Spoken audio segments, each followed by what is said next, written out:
From JBS Studios in Greater New York, this is the JBS News Update with Teisha Bader. I'm Teisha Bader with the JBS News Update for Wednesday, January the 31st, 2018. A Palestinian man suspected of being en route to carry out a terror attack was apprehended today by Israeli forces. The IDF said the incident took place near the Jewish settlement of Negahot in the West Bank, where soldiers apprehended a Palestinian suspect wearing a military-style jacket near the community, meant apparently to look like an IDF soldier. The IDF said the suspect was found to be carrying a knife and a map of the settlement. He was taken for questioning. Israeli Prime Minister Benjamin Netanyahu welcomed the Foreign Minister of Germany to Israel today. The two met in Jerusalem and discussed Israeli security concerns with regards to Iran and prospects to restart peace talks with the Palestinians.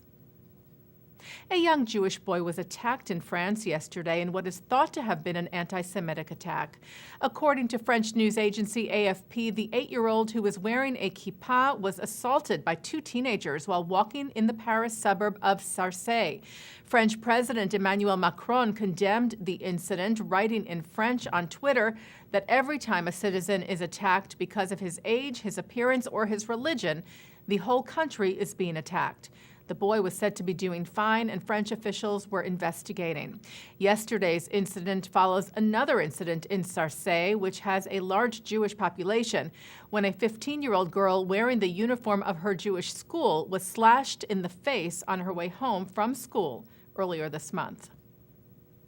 The United Nations Human Rights Council released a report today pointing the finger at 206 companies, mostly Israeli and some American and others, for doing business in the settlements. The report, however, does not list the companies by name. This after pressure from the U.S. and Israel against such a so-called blacklist. But the Commission said they would publish the names in the future. Pro-Israel lobby AIPAC condemned the report. They wrote on their Twitter page that the UN Human Rights Council has issued a highly biased and anti-Israel report targeting the only democracy in the Middle East.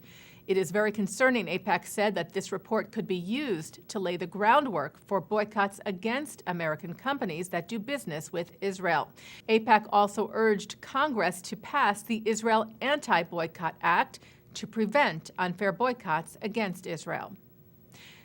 Jewish organizations here in the U.S. expressed their deep concern over legislation that was passed on Friday by Poland's lower house of parliament and now faces a vote in its Senate. As we reported to you, the bill criminalizes blaming Poles for atrocities committed during the Holocaust, banning the use of the term Polish death camps, and forbidding any mention of Polish complicity during the Holocaust.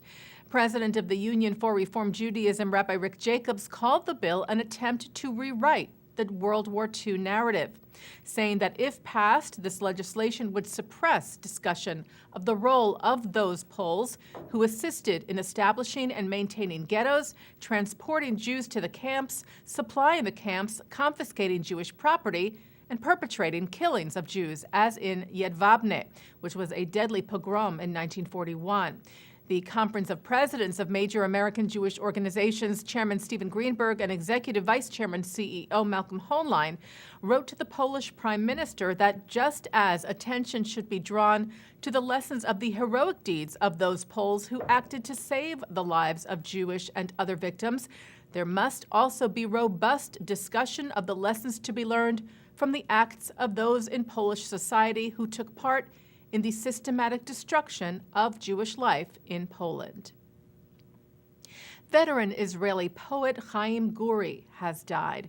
Guri, who fought in the pre-state Israel Palmach, chronicled much of Israel's history through his poetry. He won the prestigious Israel Prize for his work in 1988. Knesset Speaker Yuli Edelstein said today that Guri's life story is interwoven with the history of the State of Israel, and his poems have been and will always remain a part of the Israeli ethos. And Edelstein also said that a garden would be named at the Knesset in his honor. Guri died today at the age of 94. Well, today is Tu B'Shvat, the Jewish festival that occurs on the 15th day of the Hebrew month of Shvat. It is referred to as the New Year or birthday of the trees, and traditions include eating a variety of fruits and nuts that grow in Israel and the planting of trees throughout the country.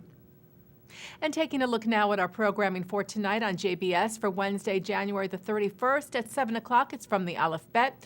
At 8, McGill professor Gil Troy discusses the need for a new kind of Zionism at the AIPAC 2016 Policy Conference.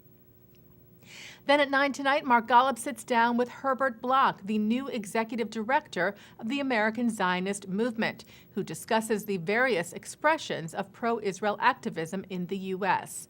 At 10, Israeli high school students talk about their experiences working with the Jewish National Fund's environmental initiatives. And coming up right after this newscast tonight at 6:30, it's Thinking Out Loud with Micah Halpern. And that's the JBS News Update for Wednesday, January the 31st, 2018. I'm Teisha Bader.